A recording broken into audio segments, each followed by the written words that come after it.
sweet like a buttercup. You're a Barbie doll. Show them all what I'm made of. Strut down the hall. Won't stop till I get enough. All right, so you're walking into a Chelsea watch party. Want to sound like you caught the game? Well, you've come to the right place. We're doing a deep dive into Chelsea's 3-1 win over Wolves, straight from the official match report on Chelsea FC's website.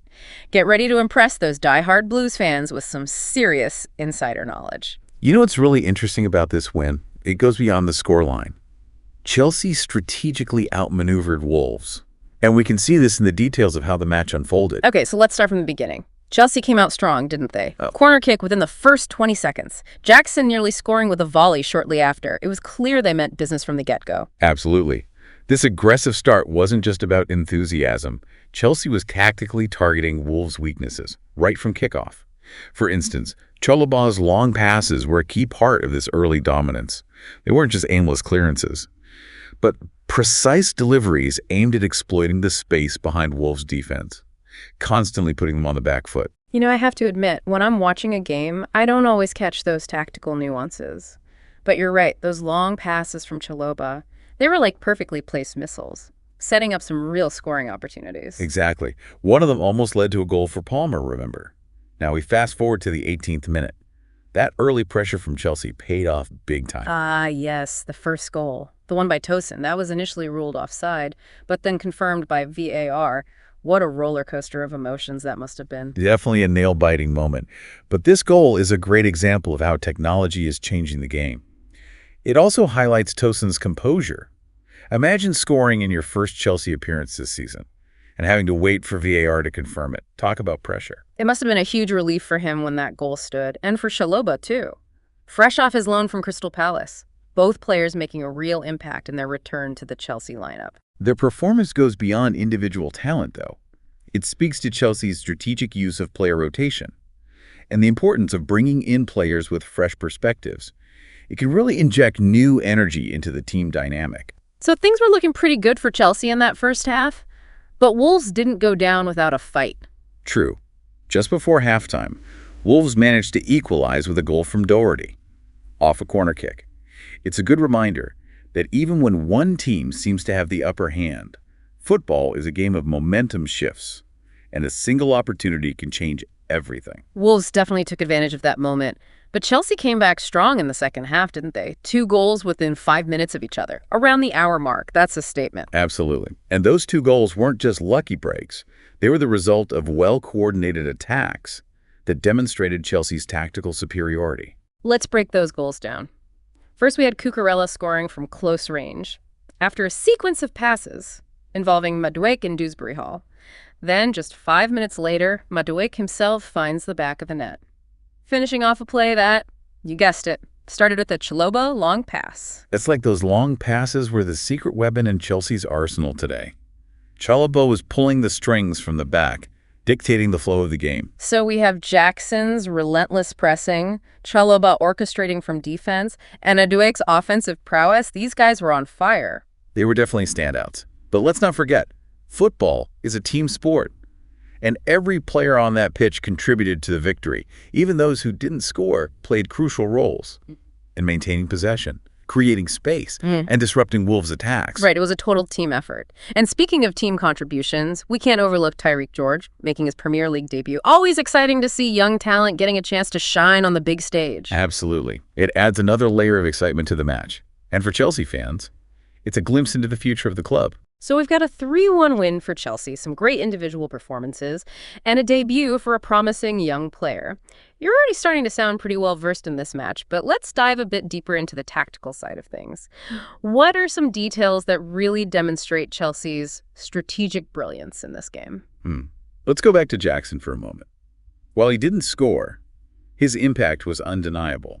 The match report specifically mentions his tireless effort in pressing Wolves' defenders. It's easy to overlook this kind of contribution, but it's crucial. It's true. Sometimes the players who don't get on the score sheet are the ones who make all the difference. Can you give us an example of how Jackson's pressing created problems for Wolves? Absolutely. There was one instance in the first half where Jackson's relentless pressure forced a hurried pass from Wolves' center back, leading to a Chelsea interception and a quick counterattack. That constant pressure disrupted Wolves' build-up play and forced them into making errors. Oh, that makes sense. So it's not just about scoring goals, it's about creating chaos and making things difficult for the opposition. Exactly. It's about those small battles that are won all over the pitch. And Jackson was winning his battles consistently, even if it didn't always translate to goals. This is fascinating. It's like we're peeling back the layers of the game.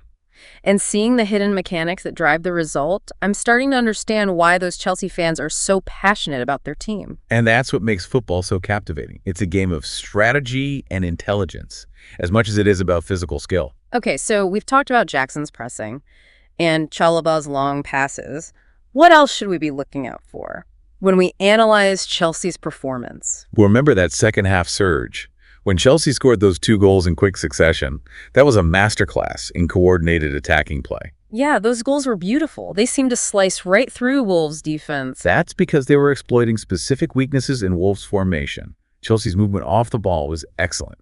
Players were making intelligent runs, pulling defenders out of position, and creating space for each other. So it wasn't just about individual brilliance. It was about players working together, understanding each other's movements, and exploiting gaps in the opposition's defense. Precisely. And that's what separates good teams from great teams. It's that ability to function as a cohesive unit, to anticipate each other's moves, Yeah. and to capitalize on those fleeting moments of opportunity. You know, you're making me wish I had paid more attention to these tactical details during the game. I feel like I'm learning so much just by listening to you break it down. Well, that's what we're here for. To provide you with the insights, to appreciate the game on a deeper level. And trust me, armed with this knowledge, you'll be able to hold your own at that Chelsea watch party. I'm starting to feel a lot more confident about that. But there's one thing I'm still curious about. This win puts Chelsea in 4th place, setting up a huge match against Manchester City. Do you think they have what it takes to pull off an upset? That's the big question, isn't it? While this win against Wolves is a great momentum booster, Manchester City is a different beast altogether. They're known for their tactical discipline and relentless attacking power. So what would Chelsea need to do to overcome such a formidable opponent? They'll need to be at their absolute best, both tactically and individually. They'll need to maintain the same level of intensity and coordination we saw against Wolves, while also being prepared to adapt to City's unique strengths. So it's not just about repeating what worked in this game. It's about being adaptable and finding solutions to new challenges. Exactly. It's a chess match. And Chelsea's manager will need to come up with a game plan that can counter City's moves and exploit their weaknesses. This is getting me so excited for the next match. I can't wait to see how Chelsea approaches this challenge. Me too. And with the insights you've gained from this deep dive, you'll be able to watch the game with a keener eye, noticing the tactical nuances and appreciating the strategic brilliance of both teams. All right, before we wrap things up and send you off to that watch party, let's do a quick recap to make sure you're fully prepped to impress those Chelsea fans. Sounds good. Let's highlight those key points. That will make you sound like a true tactical analyst. First things first, the score. Chelsea 3, Wolves 1. A solid win that bumps Chelsea up the Premier League table.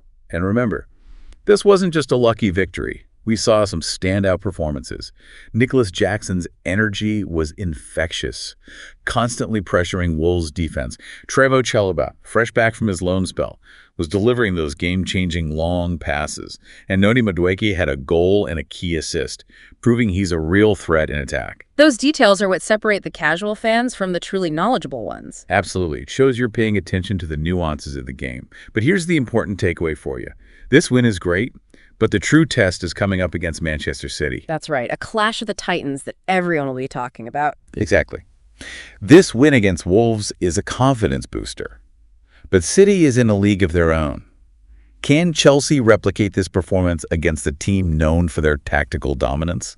That's the question you should be thinking about as you head into that watch party. So, what's your professional opinion? Can Chelsea pull off an upset? That's the million-dollar question. They've shown they have the talent and the tactical awareness, but City is a formidable opponent. It'll come down to adjustments, key matchups, and perhaps a bit of luck. It's going to be a fascinating match. I'm already getting nervous just thinking about it. Well, imagine how those Chelsea players must be feeling. But I think you're more than prepared to engage in some lively discussions and predictions with those Chelsea fans. You've got the insights and hopefully a newfound appreciation for just how complex and exciting football can be. I'm starting to see the game in a whole new light. All right, it's time to let you go. and enjoy that watch party. Thanks for joining us on this deep dive. We'll catch you next time for another insightful journey into the world of sports. Sound the alarm. I'm coming up. We'll have the ball. I'm sweet like a buttercup. You're a puppy dog. Show them all what I'm made of. Strut down the hall. Won't stop till I get enough.